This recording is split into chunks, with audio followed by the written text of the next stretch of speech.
Welcome to DoubleHelix, where everything is connected. Hey there, awesome viewers and listeners. I'm your host, Mark Marrott, and on this show, we're going to dive into the fascinating web of connections that shape our health and our lives. From our physical and psychological well-being to our emotional and spiritual growth. We'll explore how these connections, whether they're with the people around us or in intricate networks within ourselves, all the way down to our DNA, and how that can transform our lives for the better. Thanks for tuning in, and don't forget to hit the subscribe button and give us a thumbs up for episodes that resonate with you. Let's get connected. Well, good afternoon. Welcome to DoubleHelix, where we unravel the science of connections.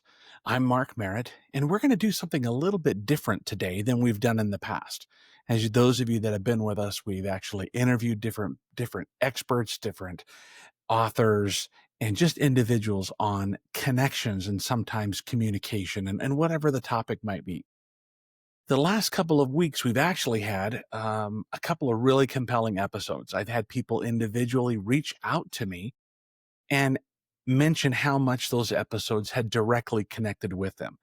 So I thought what we'd do today and over the next week, we're going to dive into each of the two episodes and really kind of cover a little bit more of the science and a little bit deeper understanding, just kind of a recap. So I'm hoping that these will be, 15, 20 minutes, so not too bad and not too long of a time. So the two episodes that we actually had that really seemed to compel people, the first one was our conversation with Jules Hotz, and that was all about social prescribing. And the other one was actually Jim Nesbitt, and that was on the lost art of communication. So today, though, we're going to go into the social prescribing. We're going to tackle that because that goes to loneliness. And that was the key that really seemed to catch a lot of people and several people interested in understanding a little bit more about how to combat loneliness. So what you're going to see, and we'll have, and in the episode, I'll actually have down in the notes, we're going to have the different links and the different studies and the different citations and different things that I found as I was studying and getting ready and wanting to recap our conversation with Jules. You'll be able to dive in as deep as you want or not at all. The last thing I'm going to ask you to do, just out of curiosity, is as we go through today, we're going to focus on 3 key steps that you can do today to help with reconnecting, to help with loneliness struggles and finding those connections that can help us.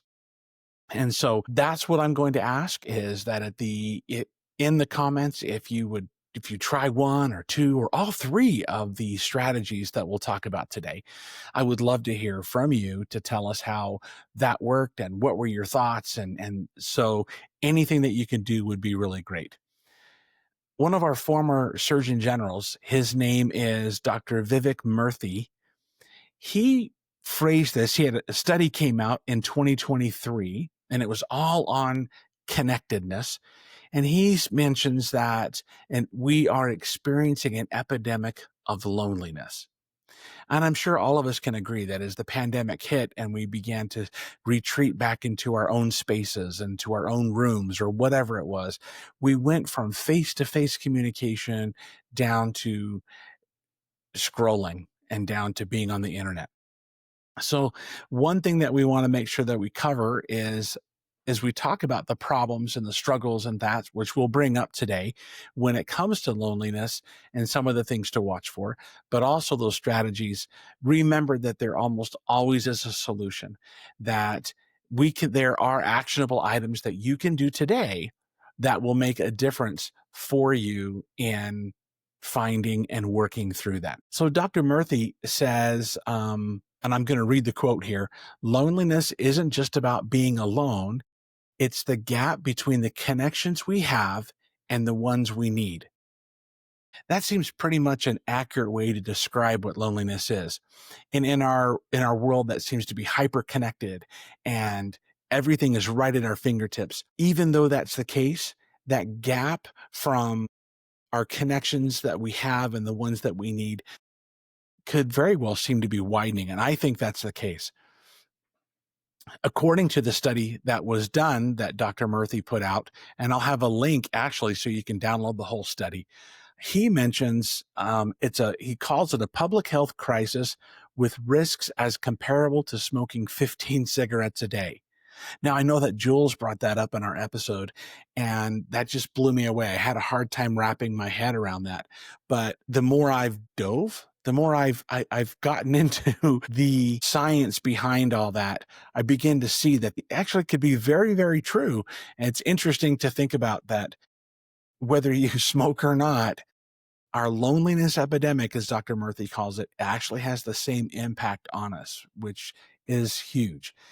So in the episode with Jules, we spoke about her findings of the benefits of what she called social prescribing. And I don't know if she called it. She actually spent quite a bit of time studying and researching that. And she went all through the details of that in her book called The Connection Cure. And so I would encourage you to go grab that. I've had a chance to listen to it and read it. And it is a fascinating book. And when you're dealing specifically with loneliness and finding those connections and things. And so that's what we're talking about today. So what can we do to combat loneliness though? In that conversation with Jules and some others that I've actually had a chance to talk with since then, I've come up with 3 actionable strategies that we can use. So first thing I'm going to do is go through those 3 things. And what they are is 1, we'll just go through the titles. Tap into social prescribing. 2 is volunteer strategically. And 3 is reconnect with joy or awe. So I want to jump into it, but before we do, I want to just cover a couple of key points that I think are really important when we talk about this. First of all, there's a couple of pain points that we need to be aware of. Technology is an amazing thing, and I think we all know that. At our fingertips is we have access to more data and more knowledge than any time in the history of the human civilization, right there at our fingertips. Now that's awesome and it's an incredible tool, but it can also be the other side of that coin is that it actually can be a barrier. I was looking for boundary, but it can be a barrier to him having connections. You know, we've all been to those things many times where you see where you've got your phone out and it sits on the table and that can sometimes send a message that if it's sitting right there, that phone is still a distraction. It's a barrier to connecting. And so putting that away, out of sight, out of mind, and making certain that you have that ability for face-to-face, or as I mentioned in our podcast with Jules, with one of the guys that I work with, we talked about belly to belly conversations where you're just right there and you actually can feel and see and make that connection. So that technology is that two-edged sword. The next point is skinny fat of the social health. So that's kind of what I tagged it as, because just like being thin doesn't necessarily mean that you are metabolically healthy. Having 1,000 friends or 1,000 on friends or LinkedIn or whatever it is, your connections, doesn't mean that you're socially healthy. Many of us, I think, are actually relationally undernourished. And so how do we solve that? So let's go into those 3 things.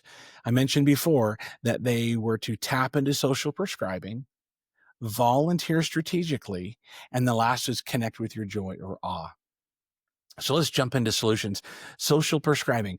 Doctors in countries in Europe, what they're actually doing is they're prescribing community activities like garden clubs, walking clubs, swimming, whatever it is, to treat loneliness. It's not just about joining, it's actually about finding a way to belong. And this is something that Jules goes very, very deeply in her book. So why does that work? A couple of things why doctors would prescribe this is, first of all, that it reduces inflammation and improves metabolic health by rebuilding social connections. So how does that work? Well, if we're joining gardening groups or we're going and doing and we're actually beginning to socialize, well, we're up and about, we're moving, and by doing so, we're moving and doing things which can decrease our body inflammation, and it also can increase our metabolic health. So I can see how that would tie together. And the other thing is why does social prescribing work so well for so many people? And according to a study titled Social Relationships and Mortality Risks, which is by Dr. Julia Holt Lundstedt, Dr. Timothy B. Smith, and Dr. J. Bradley Layton, social bonds actually lower all-cause mortality risk by 50%.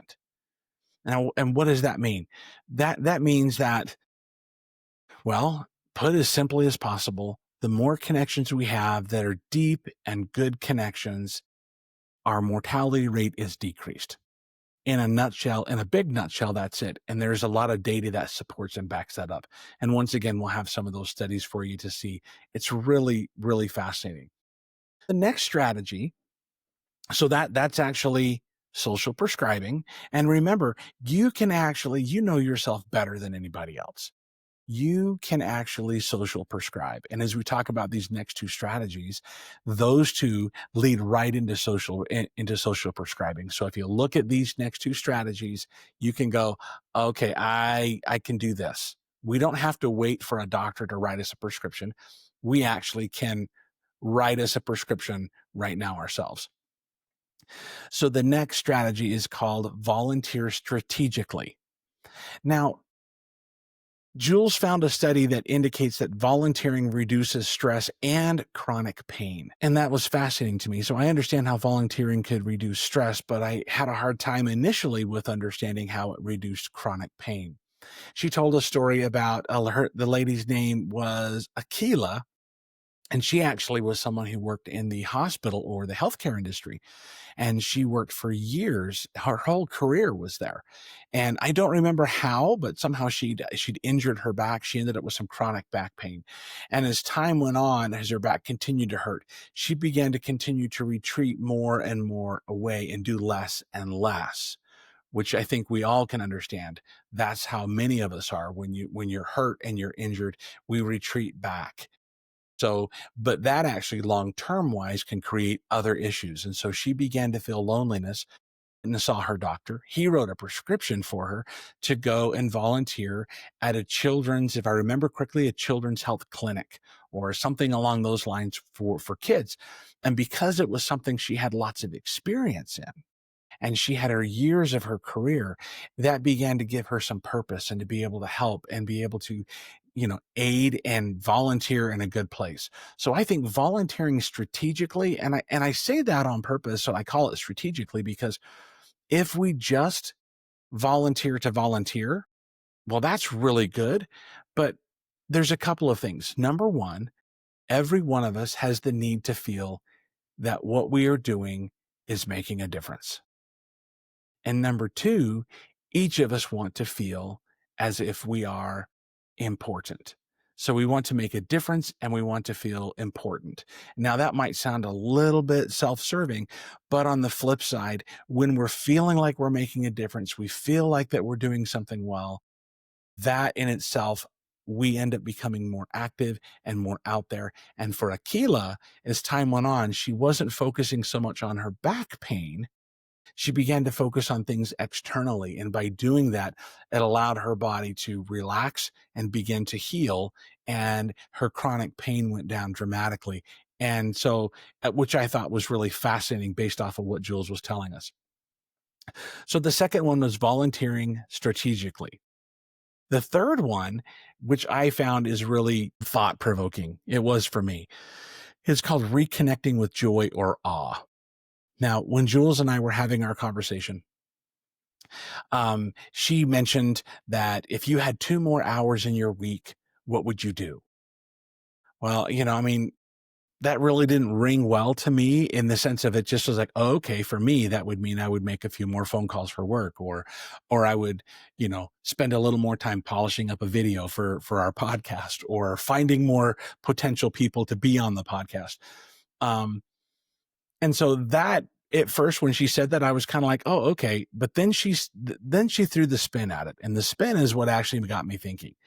She actually mentioned that as a child, and her phrase was, what would little Mark do for hours that I didn't get bored doing. And so as you think about in your case, what did you do as a child that you could do for hours you didn't get bored? Which was really interesting. And so at first, I kind of thought about it and really gave it some thought. And for me, what could I do for hours and not get bored? Uh, I love being in the outdoors.